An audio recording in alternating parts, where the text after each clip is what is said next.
Okay, hello everybody and welcome back to another Super Mario Kart Time Trial One Try Tournament match. Today we have Firewaster versus Yorkshire SMK and we're in Division 1 Group A. And this is the final of the group stage matches. After this we'll be going on to the elimination bracket. I'm Danger Mole and joined on comms today by the current world number 1, KVD. Hello, hello. So this was your group. You've already confirmed first place in this group. Lafungo has confirmed second place in this group. What will be Firewasters so long as he wins 4 or more of these 20 upcoming tracks? Like, barring a miracle, that is not going to happen. Because I think the score is probably going to be the reverse of that. I mean, we fully expect Firewaster to claim at least 4 tracks. So Jarmu needs Firewaster to claim 3 or less. Again, it's very unlikely, but we could see an SMK miracle. Perhaps. Looks like we're going to start off on Bowser Castle 3. Probably, if you surveyed most players as to what their least favourite track in the game is, this one would probably crop up quite a lot. I think it depends on how much you played the game. It seems to be that the vocal majority, at least, of real-time trial grinders dislike Vanilla League 1 the most.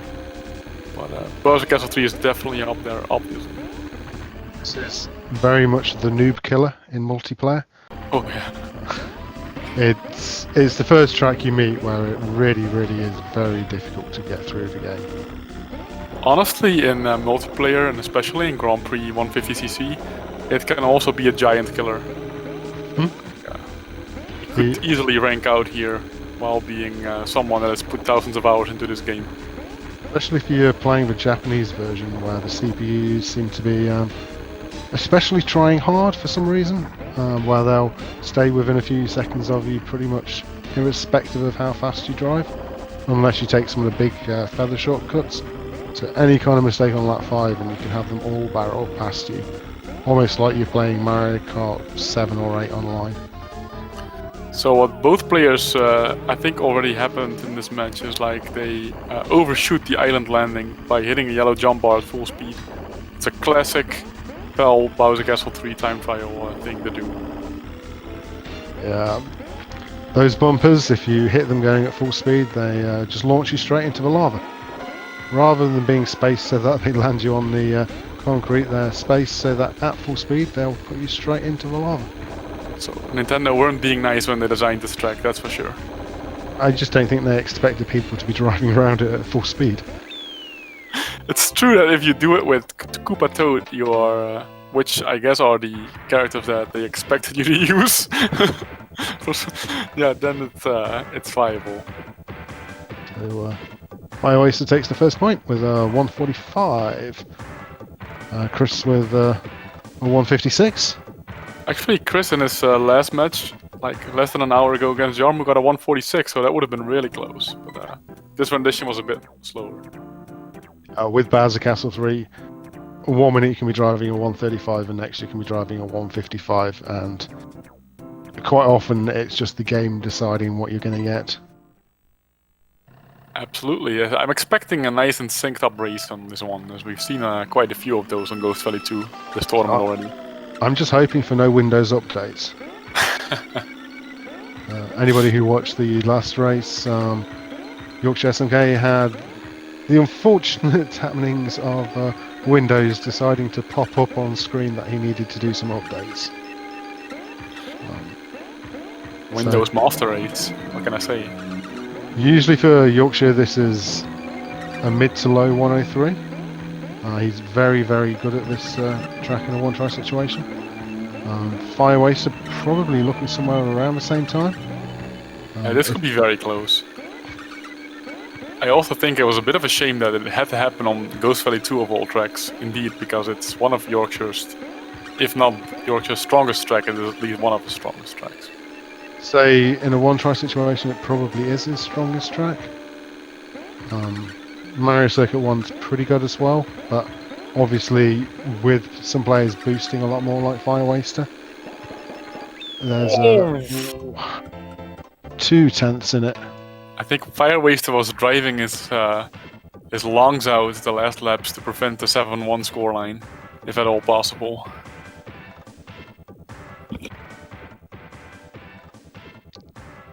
Really clutched at lap 4 and 5 to take it back. Well, there's a good track though by Yorkshire there. Never going to be upset with a 103 anything really in a one-try situation. Me, I would be absolutely over the moon with a 103. What do you typically get on Ghost Valley 2 then? 104? I get a low 104 if I don't crash, but I usually crash. So. Oh, I almost forgot that you don't particularly like Ghost Valley 2, do you? I don't particularly like any of the Ghost Valleys, to be honest. Speaking about any of the other Ghost Valleys, we got Ghost Valley 1 next. Will they go for platform jump? Actually, Firewaster has already done one this tournament. So Yorkshire, I'm saying no. And Firewaster, I'm going to say no as well, because he is desperately trying to avoid a 7-1 scoreline in the first 8 tracks. Well, I think he needs to now. Well, he needs to go for 3 now. Or just hope that Yorkshire crashes even more. Which, hopefully Yorkshire will just drive around ultra clean, not even think about doing the platform jump. He was kind of burned by not doing the platform jump in his last race against Jarmu. He got a 108 low, like a 108.1 or something like that, which would beat pretty much anybody not doing the platform jump. But Jarmu clutched out a last lap platform jump for a 107.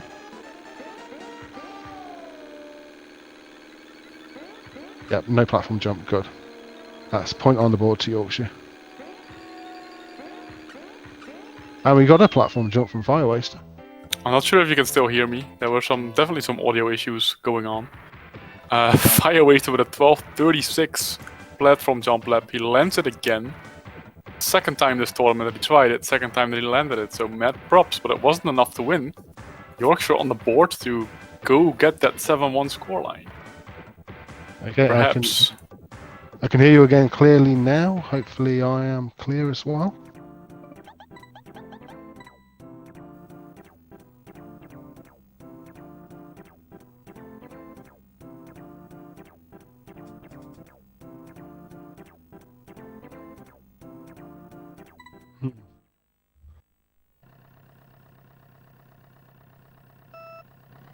So apparently Carol can't hear me. Hopefully, yeah, apparently... I'm not sure if my audio is fine. I'm hearing more as a robot. Can people in chat perhaps confirm that at least they can hear one of us properly? We got MC4 next. And we're still synced up. No boosts dropped.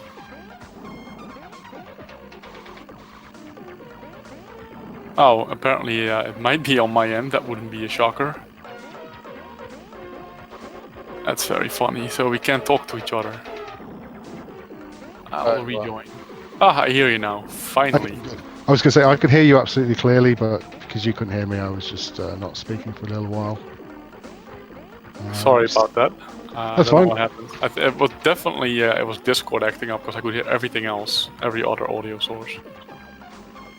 It's like this throwback to Carthritis when you started sounding like a robot. Except it was apparently was only on my end this time. We've got a race on our hands on MC4 here. Yeah, no resident sleepers this time. Got a wall hit though, that kind of ended the festivities. It could have been a much worse wall hit with the angle he was going into it, but he's going to need Firewaster to drop something pretty special. Like face plant one of these pipes. Right. That should do it for Firewaster. Yeah, comfortably sub 140. It's definitely a good time there for the Brazilian champ. Oh, better add a point. Have we got these points right? Yorkshire should have 2 now, shouldn't he? No. I don't think so. Yorkshire won, Ghost Valley won only, I think. Was that the 4th track? I kind of lost track of things Yeah, while sure, we were having because some Discord. what happened with the, yeah. I'll just ask Clefango. Right, Choco Island 1. This is a track where it can go wrong very quickly if you're going for the wall jumps. It's very easy in a pressure situation to not clear the wall, or to clear the wall but kind of lose your boost as you do it and get a massive slowdown on your end. I was pretty impressed by Yorkshire last match against Jarmu here, doing the wall hop a few times. Looks like he's going for every lap at the moment. Both players are. Lafango confirms that it is indeed 3-1 at the moment, so we didn't miss any. Ooh, bit janky over the wall there by Yorkshire that time. Firewaster also made a mistake, but less bad.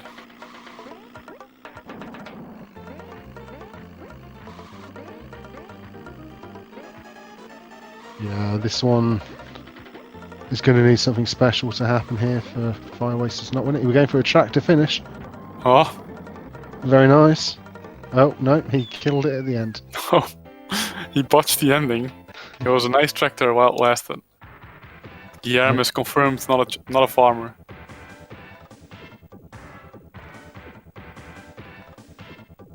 Yeah, he did that maneuver at the end where you repeatedly bang against the wall to delay your speed loss, we call the tractor. And Firewaster kind of did all the hard part absolutely excellently, and just at the end when all he had to do was turn left across the finish line, that's where he made his mistake. It's actually very easy to mess that part up. Like, if you get one more rebound than you expect at the end, catch a little bit of wall, then you dead stop. That's it. We got a classic coming up now. Mario Circuit 1, also one of Yorkshire's strongest tracks, as we could see last match, just less than an hour ago.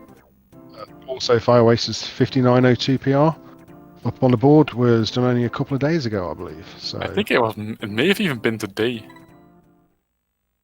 Very recent, indeed. Yeah, it went into this week's submission. So yeah, for me, the worst track you can do to a one try is the one which you've been playing to PR, because that's the one where I always find it hard to drive the slightly safer lines you need to on a one try.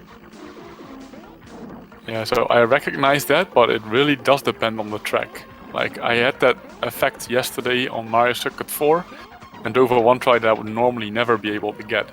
But on MC4 you have sort of room to go a little bit wider with your boosts, go a little safer in a one try situation. But indeed on a track like MC1 you don't want it. Or Rainbow Road or Vanilla Lake 2, all those tracks are very bad if you have PR muscle memory in your veins. Seeing two very scruffy MC1s going on here at the moment. Yeah, I think they're trying to catch my anti-record here. Chris might actually get it. I think we're seeing both players trying to chase time from previous mistakes and just making more mistakes. Chris confirmed the anti-record 109.70. Nice flat boost at the end by Guillermo though.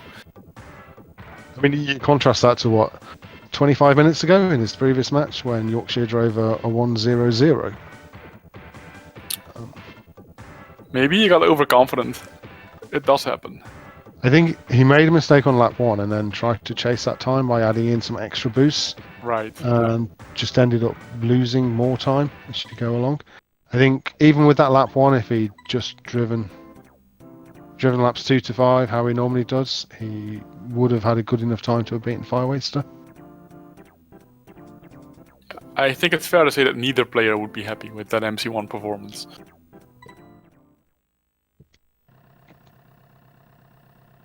Ooh, Bowser Castle 1.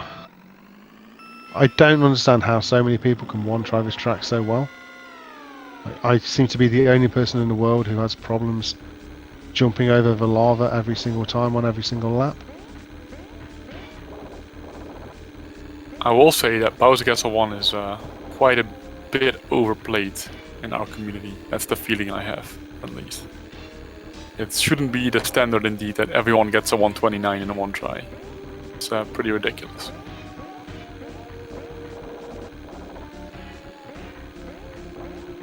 Yorkshire. From Yorkshire. Yeah. Really, on this track, unless your opponent also goes into the lava, there's not really any catch-up from that. I guess maybe your opponent randomly having a thwomp drop on their head and getting squished would be something along with similar time loss. So that can indeed happen. If it does happen, it is your own mistake, because it's perfectly possible to drive racing lines that do not even pass underneath any thwomps. But of course, mistakes are made, so it can happen. I'd say I'm very tempted to just leave my line as it is, coming into the first lava jumps, and if that line's putting me under a thwomp, I just trust that thwomp's not going to drop on me. But that's also an experience I've had. Kill many a run. See, a 130 low is quite solid. And barring that one lap, he was even going for a 129 low, which is crazy.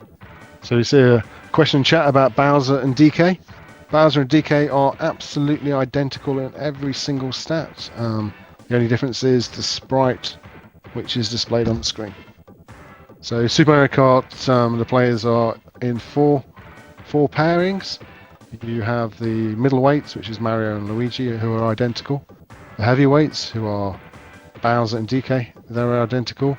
The lightweights, Toad and Koopa, who are identical. And I don't know if we have a name for the Princess Yoshi category, but those two are identical as well. Yes, we do, thanks to the French community who calls them les quiches. What does that mean? Lafango once explained it to me, and I kind of forgot. It is funny, but I'll explain that maybe at a later point. Maybe we can ask it in the interview. Okay, is this a not safe for work explanation? No, I think it was mostly fine. So Donut Plains 2, we saw Yorkshire have a very good Donut Plains 2 in his race against Jarmy. Firewaster is probably going to be doing all the boosts. But Chris is keeping up quite nicely. So are we gonna talk about the elephant in the room? What? Well, Firewaster said he would never let this match go to 7-1. But the way he's driving at the moment, it's going to go to 7-1. Yes, so I see Scoop in chat who might actually give us the explanation as to what quiche is. I think it's a sort of a pie. Oh, I know what a quiche is. Yeah, but I'm not sure if that's what they refer to when they refer to Yoshi and Princess's characters. That part I'm a little hazy on. I've eaten a few quiche Lorraines in my time. Fun fact that Lafango actually had one for lunch yesterday. So, there you go. Wow, 126.84. Pulling out all the stops, wow. Really, really good time. And if he watches back or is listening in, I would like to congratulate Firewaster on taking a 7-1 lead in this matchup. Repeat, 7-1, Firewaster.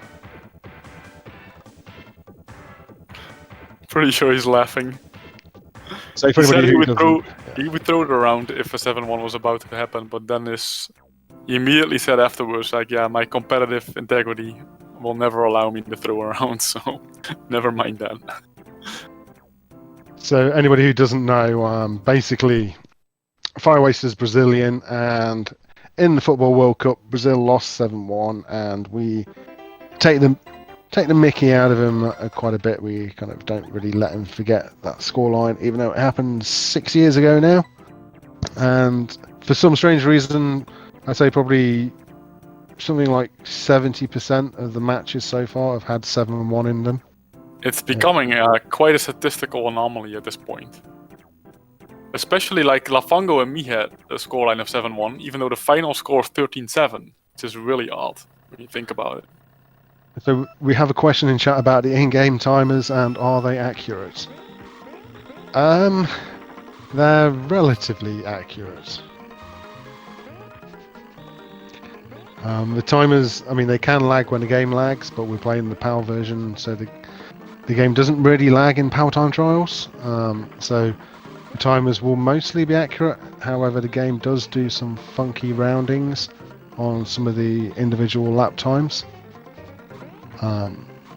But generally, everything's typically accurate within about 0.01. Yeah. It's accurate enough to enable competitive time trial grinding. Yeah, and everything we do in time trials, we do via the in-game timer. What are we going to see from Firewaster? We're not going to see a 111, sure. He snagged grass at one of the booths, so I think a 113 is gonna be, at the moment, is his pace. Well, I think 115 is going to be his pace, looking at his. Oh, okay. The time he crossed the line then. Yeah. He may have made one more mistake, indeed. Looks like you're right. And So Yorkshire with a 118. yeah, he missed quite a few boosts. I wonder if that's controller issues or setup issues, or maybe just execution errors. Could also be, of course. Yeah, so Yorkshire's playing on emulator now. Prior to today, he'd been playing on Super Nintendo in the tournament. I don't know how well set up he is on the laptop he's playing at the moment, or whether he got a chance to put in a much practice. For me, playing on emulator with my adapter, I can play almost as well as I can on SNES, like to the point where I could PR on either SNES or emulator. But I know for many people, it's very difficult to get hold of the right adapter or have a PC powerful enough to run everything at optimal settings. I tell you what about Chris's setup though. It just got updated. Previous match. Did it? Meanwhile, somebody's got to pay some fees. Okay, yep, I just got that joke about 30 seconds after you told it.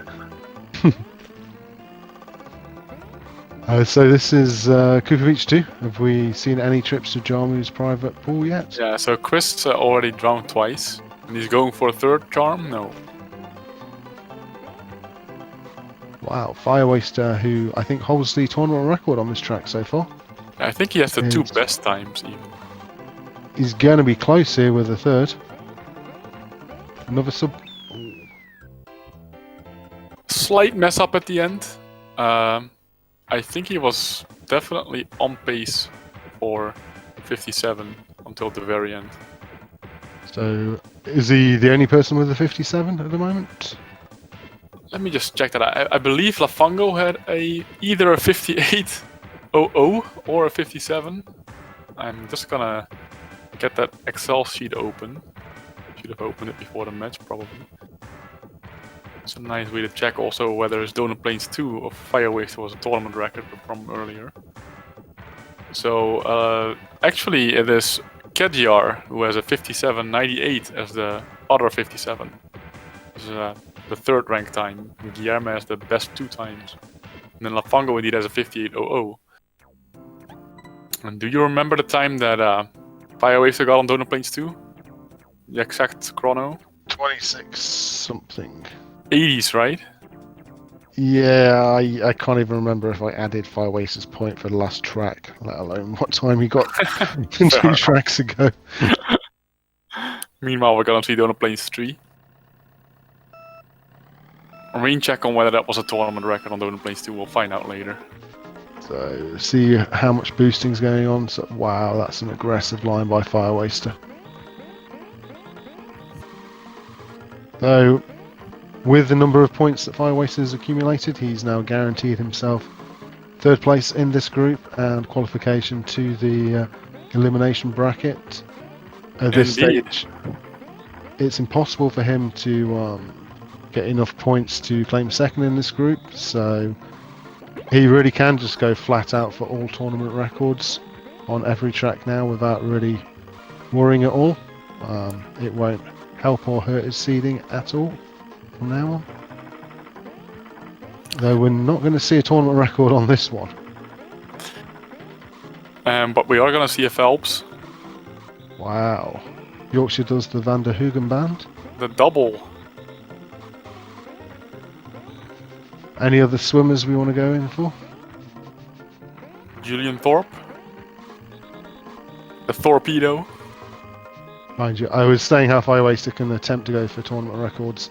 Really, with the time that you did on this track in your last match, I think the tournament record is beyond him here. Yeah, it's also beyond me, probably.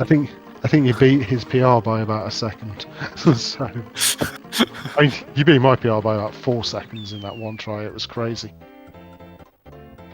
Yeah, so I was going for the mythical sub 115 earlier in the year, so I guess some of that stuck.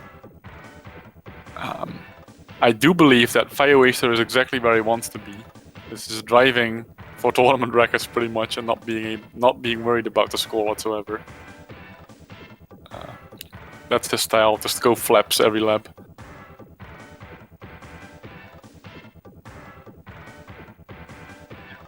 I'm surprised he didn't even attempt to go for some crazy fast lap PR on the last lap. Since we do have a spreadsheet and we are keeping track of all the fastest 5 lap and fast lap times, even though the fast laps count for absolutely nothing in this tournament. Yeah, I've been thinking about we potentially could have used it as a tiebreaker. Like when the 129.49 happened between Antistar and Aaron, could you use the flaps as tiebreaker, and then Mario 86 or Antistar's time on flaps was like 100 better. So they were almost tied on flap as well. But yeah, we chose to replay the track. This is, without question, undeniably the best track in the game. Choco Island 2. It's universally adored. I absolutely love this track. I know that it's also a favourite of Lafongo's. I'll tell you who does consider it one of his favourite tracks, Firewaster. Even brought a new strat, quote-unquote new. You resurrected a long-forgotten 14-year-old strat and showed that it is actually not only viable, but optimal, and proceeded to allow Scoob to break some world records with it. He actually did get a world record himself as well, though, and for the PAL flap. So it wasn't completely young. Oh, he's going. Oh. Yeah. So right used to be always wrong across the lake, but now right is right because it's slightly faster. But not the way that Firewaster did it. Yeah, so I think he was just going to style and do the right side pass in the final lap. But that is the thing, it is harder. It is faster but harder. Firewaster is also... He argues that you should be wiggling as you go across as well. Like, he doesn't just boost straight to the right across it, he wiggles while he boosts.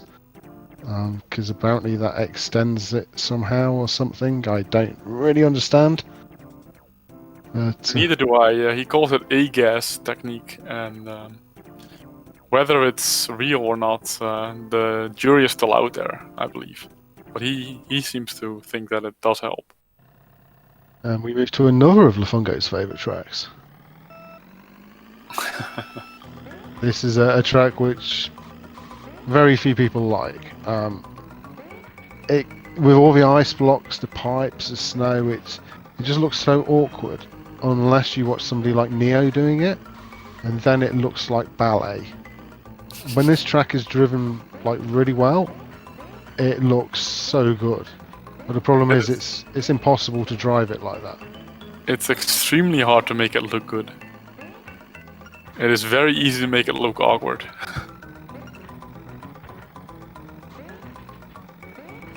So, I think Firewaster is succeeding to make it look sort of good so far. we're going for the jinx. Yeah, I'm doubling down. Let's see a sub 10 flap. Yeah, no. We're not even going to see a sub-minute here, so this is a track where I think first and foremost you want to go sub-minute. Top players are probably looking maybe 55. Has anyone gone faster than the 55 here yet? Yeah, we saw Sophie get a 57 in the last match tonight, which is really respectable. And Aaron and me both got a 52 already this tournament. 52, blimey. How do you drive a 52 on this track? For me, that was exceptional. And we seem to have lost Firewaster's feed. That could be problematic. His console reset, I saw that, because I saw the Nintendo logo flash up. It's back now. I don't know if he's having some sort of console issues, perhaps. I've been seeing some red flashes on his feed as well. Don't know if you noticed that. But, I yeah. am so colorblind, it's beyond a joke.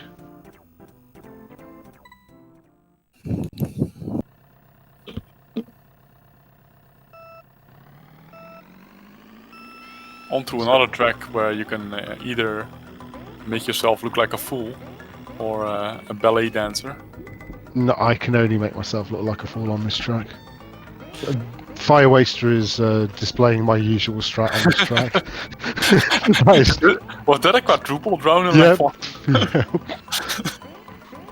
You shouldn't laugh because this track is really, really hard and it can happen to anyone, to be honest. We had a quad Phelpsing.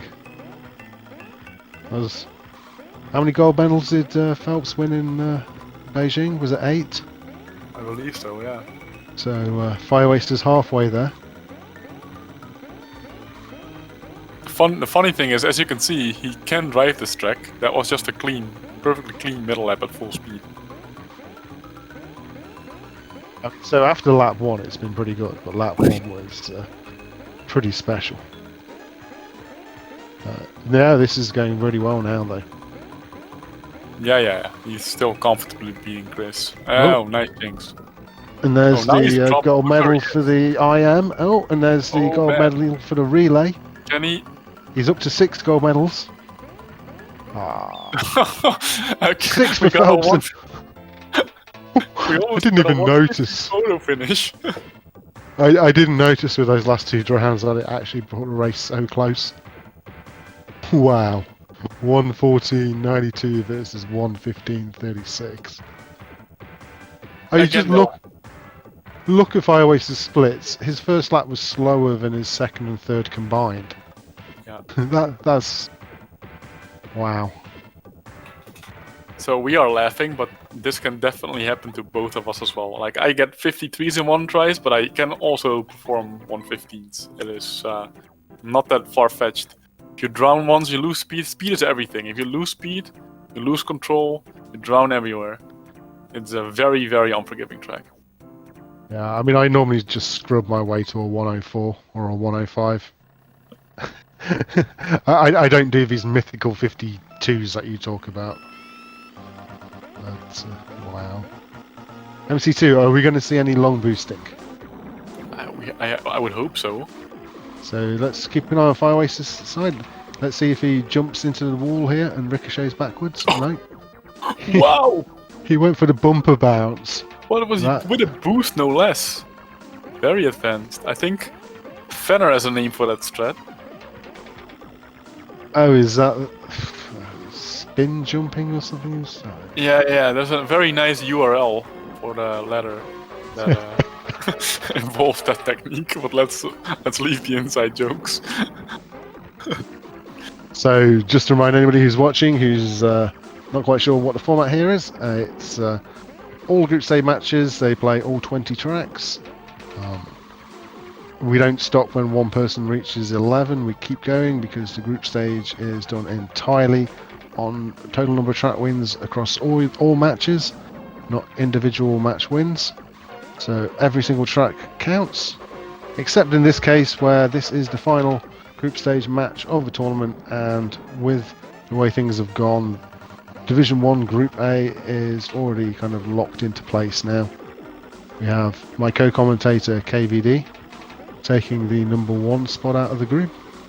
We have his housemate Lafongo taking the number 2 spot. And Firewaster has done enough to take the third and final qualifying spot out of the group. But we do see Yorkshire picking up a point. Picking up a point indeed, and we got to see the swag strat demonstrated at full speed once, I think, the ending of lap 4.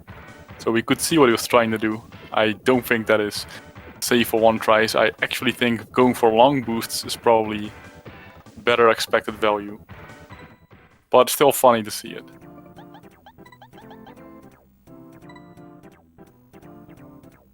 What we got now? Mario Circuit 3. Wow, my hand hurts just looking at that track layout. I don't think I've ever driven 5 laps of this track without getting cramp. Yeah, so I used to be the same, but since the pipe boost was introduced, actually my hands are fine, because you get a respite while the pipe boost is going. You don't have to steer, you don't have to do anything, and that brake is everything. My pipe boost success is about 1 in every 100 attempts. Yeah, it is like that in the beginning, but if you stick with it, it does get higher. I'm a very long way from using it in the 5 lap at the moment. Fair enough.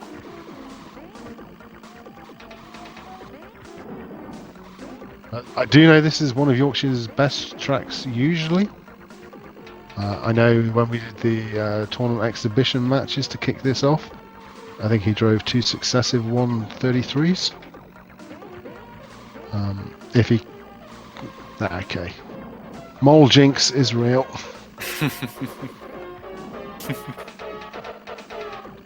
So, Again, what? I was going to say, let's watch Firewaster driving this track. Yeah. I was gonna say, Firewaster is set to play against Aaron Langerak in the knockout stage first round. So what do you expect of that match? If I'm not mistaken. What I've seen from the 2 players, I think it's going to be very difficult for Firewaster to win that. If Sure. Aaron kind of approaches the match sensibly, which I assume he will. It's not always a given. Assuming anything with Aaron can be a little bit dangerous, but Yeah. I think if Aaron goes in with a proper mindset, which, given how he has been focused during the rest of his tournament, I think it's going to be very, very difficult for Firewaster to win that match. Yeah, so The an other Aaron- match, Yeah. Cager and Lafongo, that could be quite an interesting one.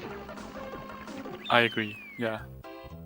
So Lafongo is the favorite, but it's going to be. I think it's going to be a very, very close fight because both are very, very consistent.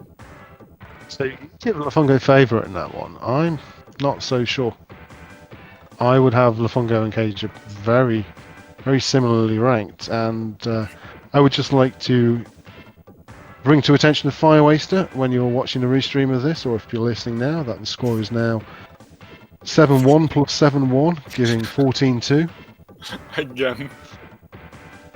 Oh my. They're probably talking about it on Discord in their private chat app as well. Yeah, Lafongo was doing the shout out to Firewaster in Brazil, and he's reffing that match, so it cannot have escaped their attention. I'm quite glad that that kind of confirms that I've actually remembered to press the points as we GG. go along, which... It is warm. So, Yorkshire drove a very good 130 flat in this Rainbow Road on his last race, and He did. Firewaster has a lot of history of not making it round all 5 laps and staying on the track. So, honestly, Rainbow Road quite often comes down to who doesn't fall off.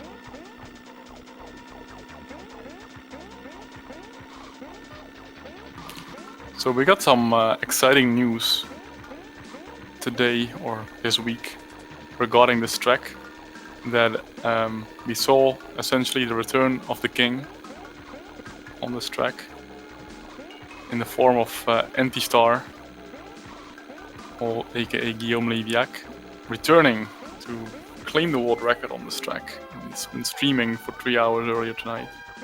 So if you want to watch some crazy SMK on this track in particular, give Anti-Star a follow, Twitch. And if you want to follow any of these runners, I'm gonna just link their Twitch channels in the Twitch chat. So Anti-Star was the Division 1 Group B winner, and so far in this race we've seen both players falling off a couple of times. Like literally one player falls off and then two seconds later the other player falls off. So we're coming into lap 4, very synced up. However, Firewaster's gone off, but just as I was saying, Yorkshire has also gone off, and we're going to be right back, just a second or so between them. Oh, and there's a thwomp hit. That's a new one. Let's see if Yorkshire can avoid the thwomps. So Yorkshire enters lap 5, 1 thwomp hit ahead. Oh, 2 thwomp hits ahead. It's having a nightmare. But the thing is, 2 thwomp hits is about equal to 1 fall off, just as I was saying that. So that is going to bring us right back equal again. No, not quite.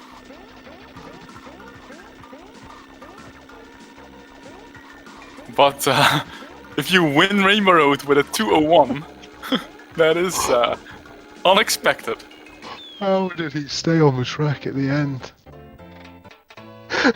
Chris is going to be shocked to be getting the point for that one. Afongo is laughing. I can hear him laughing downstairs.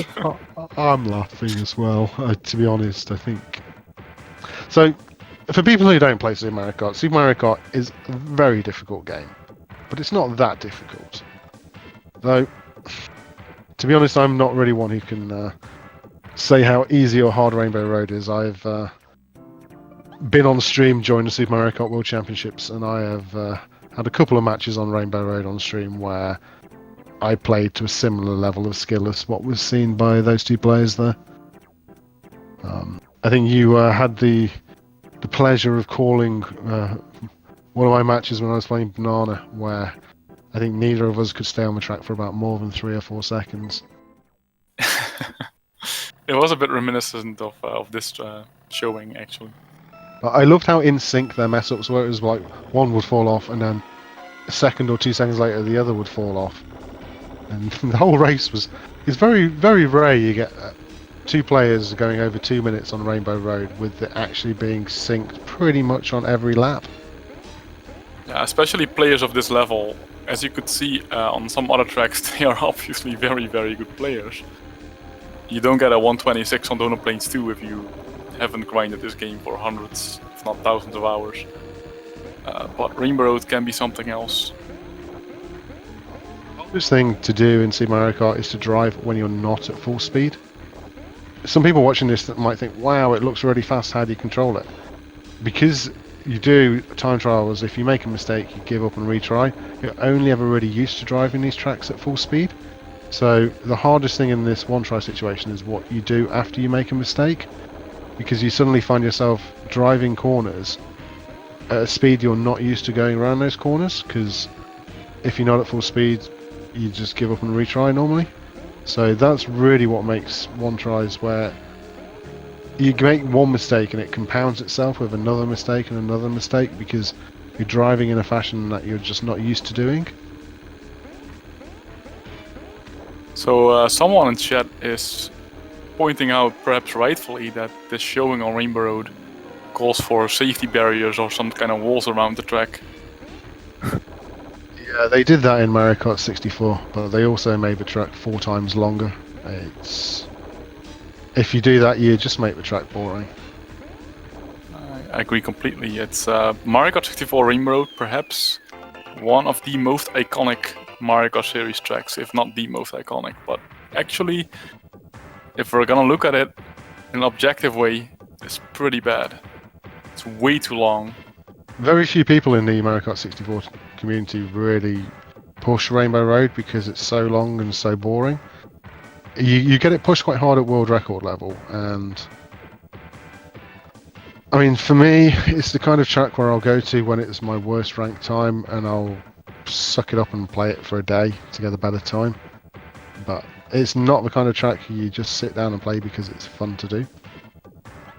Also, I'd like to point out that 145 is a nice recovery by Firewaster after that Rainbow Road fiasco. That's a very respectable time on Bowser Castle too, so he shook it off. Solly 3, easiest platform jump in the game. Are we going to see successful 5 out of 5s from both players? I can't imagine they'll feel very comfortable with hopping over gaps after that Rainbow Road. So, I mean, Firewaster successfully made his first platform jump. Chris made it over but fell into the abyss on the other side. But Firewaster has also had a lap one. You're talking, Mo, you're talking. Voyage to the void, so it's all equal up again. And yeah, okay. So now Firewaster is one fall off ahead. Did Chris get put down on the opposite side, or did he have to go all the way around again? I think he had to go around, yeah. It's a pretty hefty penalty. So that's kind of worth more than one fall off, really. And he goes again. Easiest platform jump of the game. Yeah, so because actually it's not too bad, because where he gets puts down, it's forward of where he jumped off, just not on the other side. Okay, so Yorkshire unlaps himself. I was thinking, like, Firewaster is doing well now, he's more than a lap ahead. And while I was thinking it, I was almost going to say it, and then boom, he falls in. So.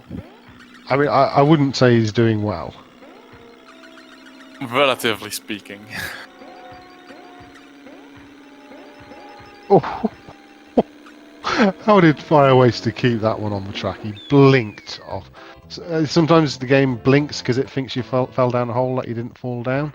It's usually when you're jumping a really wide gap, and Firewaster got a blink then. But he also wins it with a 135. That was magic. I mean, not the time, but how he stayed on track with that blink.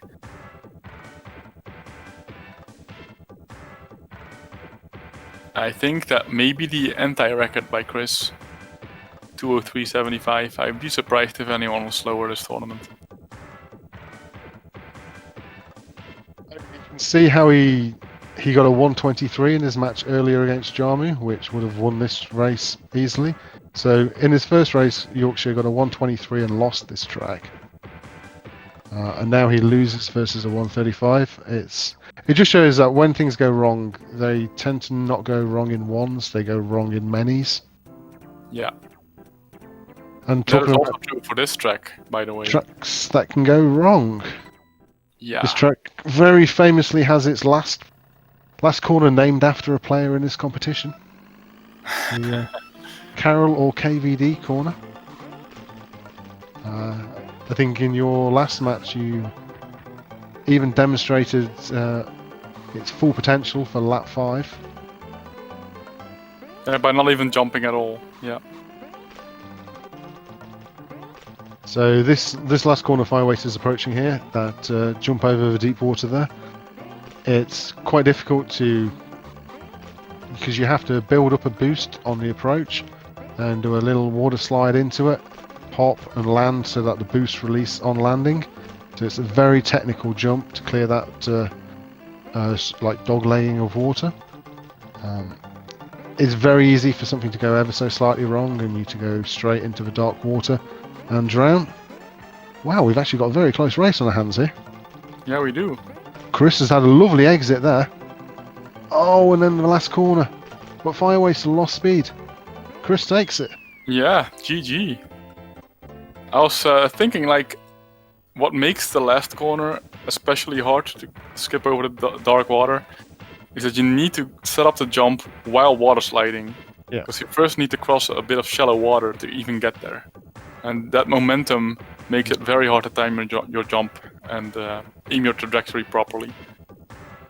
So that is going to do it for the group stages of the Super Mario Kart One Try Tournament From Division 1 Group A, qualifying in first place, we have KVD. In second place, Lafongo. And third place, Firewaster. From Division 1 Group B, we have Anti-Star in first, Aaron Longerak in second, and Cager in third. The two group winners, which are KVD and Anti-Star, will get a bye in the first round of the knockout stages. And so we're going to have elimination matches versus, well, it's going to be a double elimination bracket. Is that correct, Carol? It is, yes, indeed. So in the upper bracket, round 1, it's going to be Firewaster is going to play Aaron Longerak, and Lafongo is going to play Cager. I must say I'm really looking forward to both of those matches. I think they both have the potential to go very close. I do think that Aaron is favored in this, but it does depend on which Aaron shows up on the day.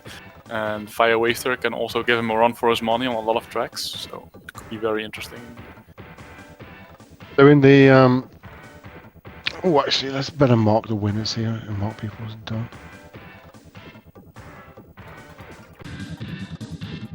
Yeah, so the players still need to invite, but I have been told that both of them will be going to the... No, actually, Chris is going to the French stream and Firewaster to the Portuguese one, I guess. Yeah, I just seen something pop up on my Discord. Let me see. Oh no, was that WhatsApp? Okay, yeah, Yorkshire's gone to the French chat. So I guess we're not going to be having either of the players come in for a chat on this one.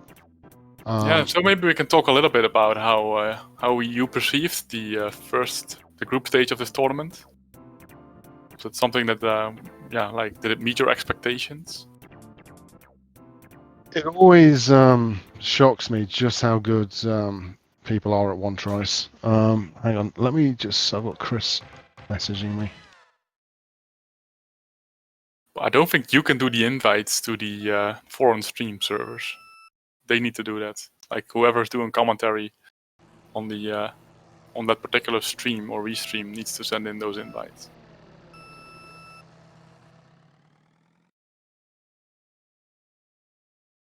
I mean, I could send him an invite for the English one if that's what he's after, but he's sending me voice messages, which I obviously can't listen to at the moment.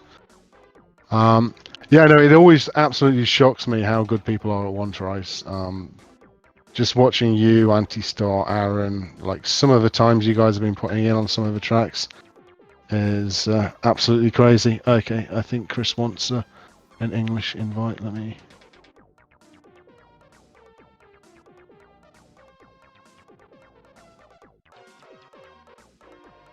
Yeah, so while you're inviting Chris or seeing if we can get an interview going, I would like to have a round of applause for our SpeedGame moderators that have been helping us syncing the feeds and cropping the stream feeds, running the show basically seamlessly. So let's see some nice supportive smileys in chat. Yep, really and appreciate all their work. To add to that, also to I think it's Manix86 who's been doing all the highlighting and video stuff. I think that's all been sorted out today, so I think there should be a link going up in our Discord soon to all the match highlights and previous race results. And the elimination bracket, I believe we're going to change format for the matches when we go to the elimination bracket. Yeah, we will, and it's going to have a much bigger tactical edge to it, with players picking tracks strategically. Well, I assume they're going to be picked strategically. So basically, the lower seed gets to pick the first track that we play. But first, every player gets to ban one track. So. Of course, I'll be banning Vanilla League 1 most of the time, if not all the time. Yeah, the elimination bracket, I believe it's going to be best of 17 matches, so first to 9 points wins it. Each player getting to kind of veto one track out of the pool, and lowest seed with first pick, and I believe it's loser of track has next pick. Exactly, yeah. So, for example, let's say that you were impressed by my Donut Plains 3 one tries this tournament. You could ostensibly ban Donut Plains 3 against me, even though that is not particularly your worst track. So you also have to take into the skill of your opponent when you veto a track. Or Never ban Donut Plains 3 against you. Because it's one of those tracks where it's so easy to make a mistake that loses Exactly. like No, 6 or exactly. 7 seconds. Absolutely. So, yeah. For me, against you, I would be banning the tracks which are really difficult to make mistakes on for you. Yeah, To like be Ghost honest, 32. I'm not sure. I mean, I'm not in this tournament, and I'm not the level of player who, even if I could veto every single track, I'd still lose to you. But it is going to be interesting seeing, say, like the Lafungo and Kaja match, which tracks they choose to veto. I think it's going to be very surprising to see which tracks they will pick. And, oh, I see we have. Hey, sorry about that. I'm just trying to jump in all the channels, see if we can get in Portugal and Port French in there at the same time, but if not, just this one. Hey, hello Yorkshire! Congratulations. Thanks again.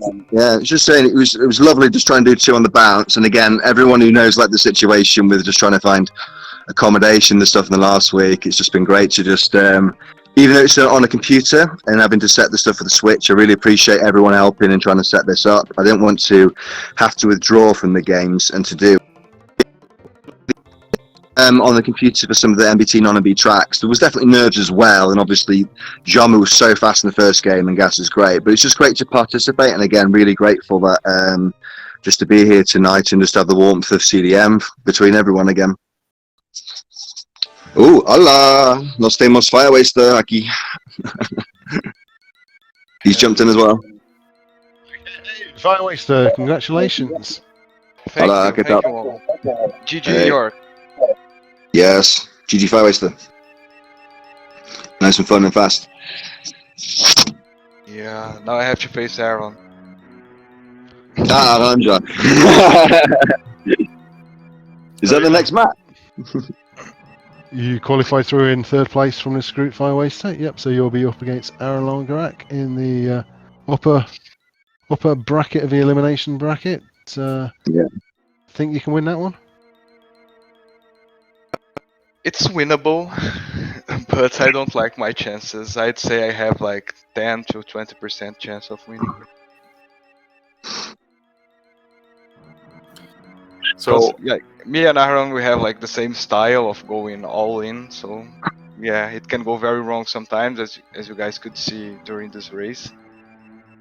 Yeah. Rainbow Road. You guys need to watch back that Rainbow Road. Oh my God. Wow. It was, So- I was trying to go for a flat by the end of it, but I had no idea it was going to actually pass him. 205 versus 201. That was. Hopefully, I've got a few the anti records, so we might get some CDM records, and for the prosperity, we might get some anti ones as well. That should be fun. Where people just have a total and it's gone, and just try and for flat. Someone will do a flat one day. Someone will definitely get one. One of the new players and get it, and it'll be great. We've been discussing the format a little bit more on me, and so it's going to be a lot more strategical from now on. You get to pick the tracks that you like if you're losing the previous round. So any thoughts on, for example, which tracks you consider banning against Aaron? I think I'll probably ban Donut Plains 3, because it's like one of his best tracks and one of my worst. So He does it down, though. Yeah, but so do I. I'd have to check like the tournament results and see a nice strat, but yeah, I guess I think the ban will be pivotal if I want to win that match. So what about Rainbow Road? Actually, I've been doing pretty well on Rainbow Road on practice. So yeah, when you fall once, the race is basically over. So yeah, I don't count the next 10 falls as relevant for how I measure myself on Rainbow Road. That's fair. That's fair. I think you had you made the platform jump again, which is the second time that you've done this tournament. But actually, that was one of Yorkshire's points. How do you feel about this one, guys? I was actually gonna do it 2 out of 5, but then I had a horrible line on lap 4, so I had to abort it. But yeah, I got it, but still not enough. I couldn't pull a Jarmu on Chris. Pull a Jamu.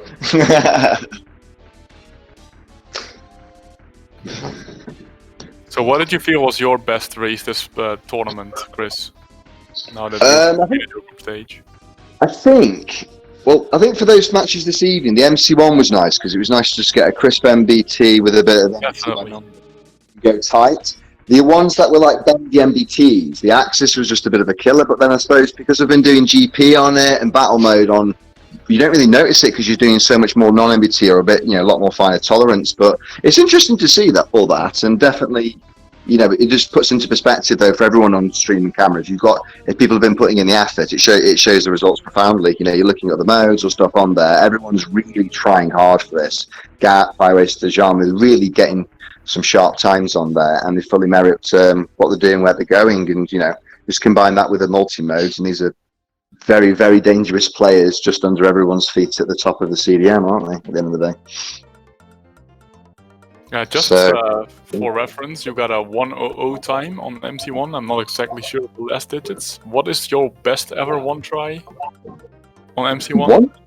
One try, probably like a 1010 OX, something like that. I did try for a sub 1 minute strat, but that's because I wanted to really check the pieces on the extra MBTs in the corners just to see how it was going to behave, rather than like the straight line one. But I'd love to get a sub 1 minute one try strat eventually, but obviously that's when you got to really take down the PB, and that'll take a few years. So otherwise, just stick it in that sub 101, which is nice. Definitely. One last question for Yorkshire. Mm-hmm. Next time you play a match on emulator, are you going to remember to do your Windows updates beforehand? I'll be honest, the amount of nursing and care I generally have in my IT is quite well known in the community, and even for like work colleagues and family members and so forth. So one would love to do that and have the help and the setups, but I think ultimately, if I had some dial-in TLC, that would be great. But otherwise, I'm a bit of a technology klutz. Windows 10 really didn't want you to finish GV2 in that first match. No, it was hilarious. Yeah, it was fun. But a great night, such a great night. Hope everyone's on. I think we probably should start wrapping things up since we've gone a little bit over. But again, congratulations to Firewaster on the win and to the progressing through. Congratulations again to Yorkshire on the whole tournament. I hope you enjoyed it, and you'll be back for whatever tournament we do next on SpeedGaming. Yeah. Yes. Well done, Firewaster. Thanks again for commentating as well. Thank you for the match. And that's it for the group stages. Elimination bracket starts up next. Though I believe Division 2 still has a kind of play-in match needed because we had 2 exact tied players. Yeah, we actually have a barrage between IDs, XO and Flanders, which will be a first to 5 with the playoff format. And they get to ban 3 tracks because it's such a short format. So it'll be very interesting. That'll be really exciting to the format, and everyone can cheer that on. That'll be really special, I think. Definitely let me know. It'll be very cutthroat, and I expect to see a really good match. Yeah, there'll be nice strategies done there at that level as well. We can just see how players are thinking in that, first few 100 hours playing the game. It'll be good. Yeah. So Lafango should be posting a message in the Discord channel about this match, announcing what the rules will be, etc. Soon. Yeah, we should plug it as well. Definitely plug it, tweet it, absolutely. And awesome. Finally, don't forget to give the runners a follow. We've got Twitch TV/Firewaster, Twitch TV/YorkshireSMK. Also, give my co-commentator KVD a follow. That's twitch.tv/SMK_machine, I believe. That's correct. How about Um, following Twitch TV/Danger Mole if you want to see some battle mode against Yorkshire, who is also in this interview currently. Yeah, happy to do that. If anyone's got an extra spare hour of power, we'll see. That'll be good fun. Okay, so I think wrapping up, I'll say good night. Hope you all enjoyed it, and you tune in for the next matches, which should be up on the schedule probably in the next few days. Nice one. Laters.